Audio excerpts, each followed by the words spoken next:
démarrer avec 2 dates. Déjà la première, il y a 25 ans, jour pour jour, Florentino Pérez devenait officiellement le président du Real Madrid, certainement d'ailleurs maintenant le président le plus emblématique de l'histoire du club, un président historique, un président qui a tout gagné, un président qui a façonné le Real Madrid, un président qui a amené le Real Madrid vers des succès impressionnants, un président qui a permis aussi la modernisation du Bernabéu. Voilà, c'est un homme légendaire dans l'histoire du Real Madrid, 25 ans à la tête des merengues. Autre date, les amis, alors celle-là concerne plutôt le volet sportif, c'était il y a 11 ans, jour pour jour, Toni Kroos était présenté officiellement en tant que nouveau joueur du Real Madrid. La suite de l'histoire appartient justement à l'histoire. Toni a écrit l'une des plus belles pages de l'histoire du Real Madrid. On peut jeter un petit coup d'œil, les amis, les unes des quotidiens madrilènes, le quotidien Marca, qui consacre sa une à Luis Figo, mi fichaje está en la historia, sa signature du côté du Real Madrid. On a 2 petites informations sur le Real d'aujourd'hui, on va dire ça comme ça. Lucas Vázquez, on en parle dans quelques instants, et Jude Bellingham. On poursuit la une de A, c'est justement, ça concerne Bellingham, aprender a vivir. Sin Bellingham, il faut apprendre à vivre sans Jude Bellingham.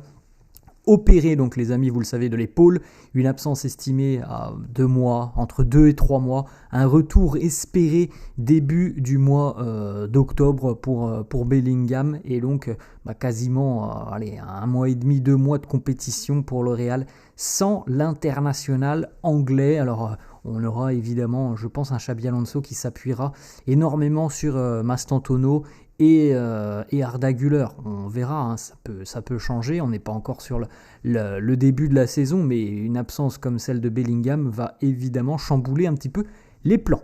Ensuite, on poursuit les amis avec l'officialisation. Lucas Vázquez quitte le Real Madrid après 17 ans passés au club.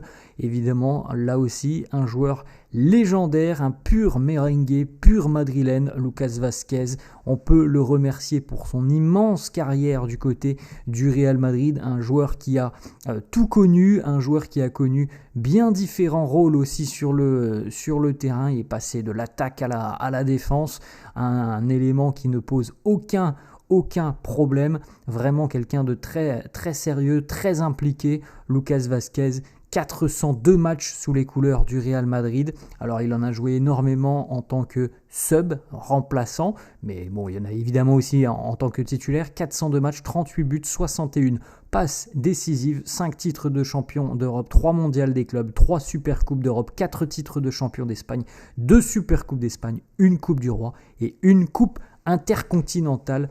Bravo à Lucas Vázquez pour son immense carrière du côté du Real Madrid. Et on a la petite annonce aujourd'hui, 13h, cérémonie d'adieu de Lucas Vázquez.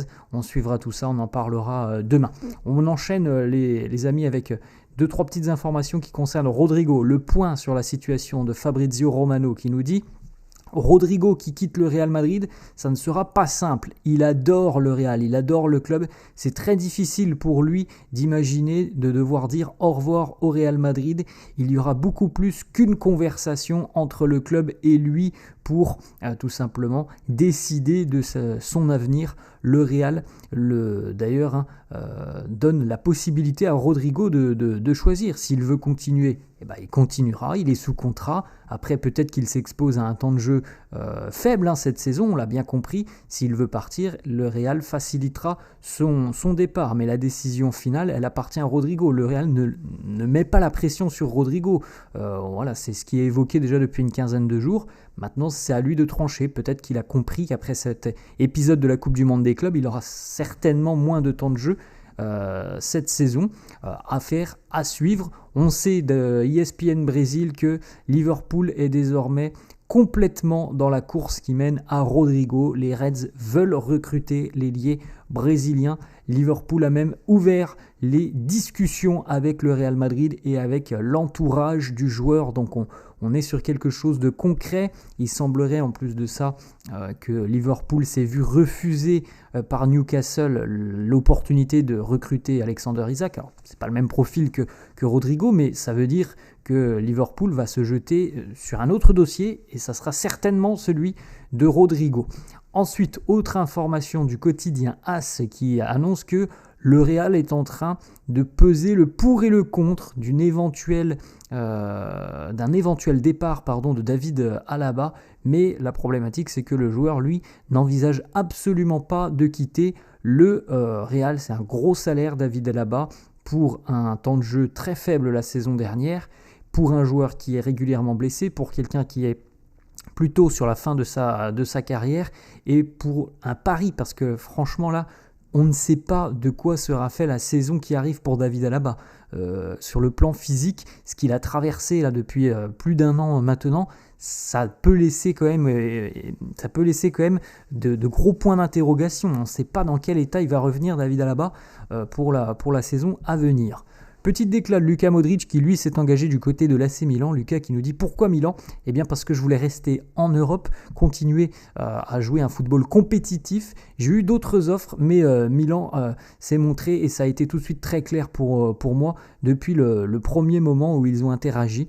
J'ai été impressionné par la manière dont ils m'ont présenté le projet. Ils sont venus en Croatie me présenter tout ça. Ça a été un moment très important pour moi. Milan est l'un des plus grands clubs en Europe.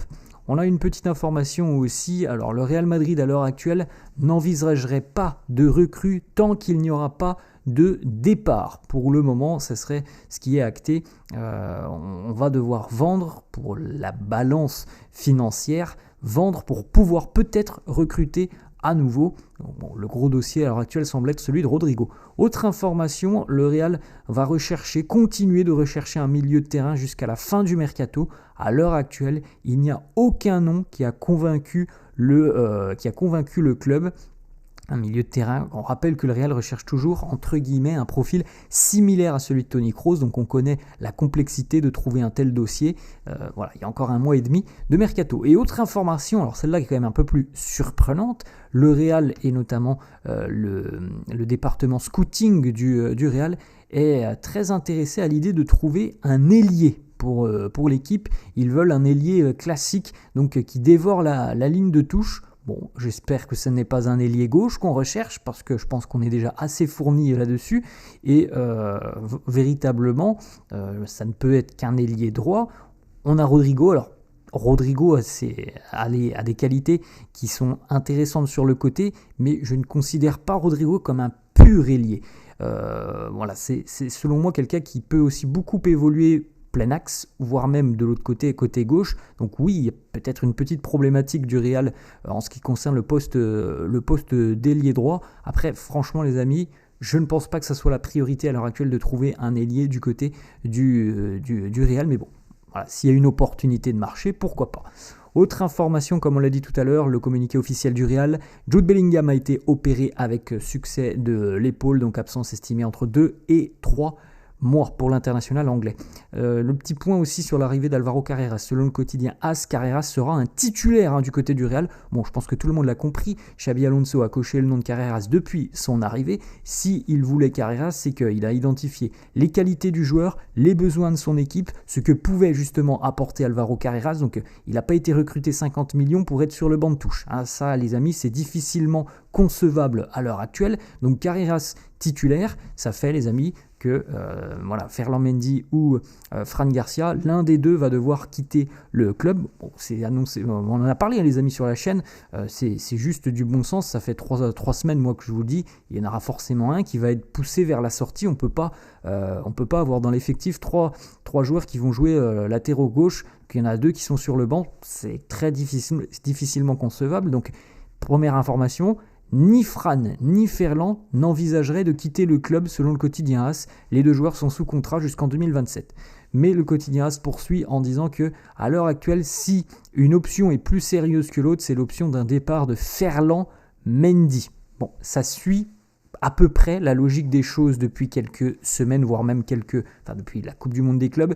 et depuis quelques mois. Ça suit la logique des choses aussi sur l'aspect physique. Ferland, bon, c'est pas une surprise, mais il est quand même plus fragile que Fran Garcia.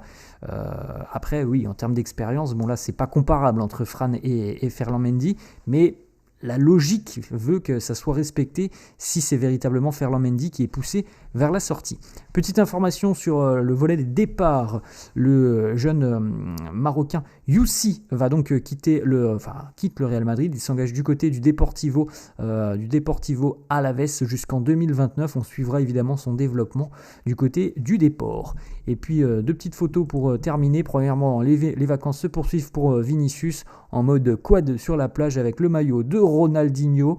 Et puis on termine avec la jaquette de FIFA 26, donc IAFC 26, où on retrouvera Jude Bellingham accompagné de Jamal Musiala. Donc une belle petite jaquette pour le jeu qui sortira dans à peu près 1 mois et demi, 2 mois. Voilà les amis, la fin de cette vidéo, j'espère que ça vous a plu. N'hésitez pas comme d'hab à lâcher un petit pouce bleu, n'hésitez pas non plus à vous abonner à la chaîne. Je vous souhaite une très bonne journée et je vous dis à la prochaine. Ciao.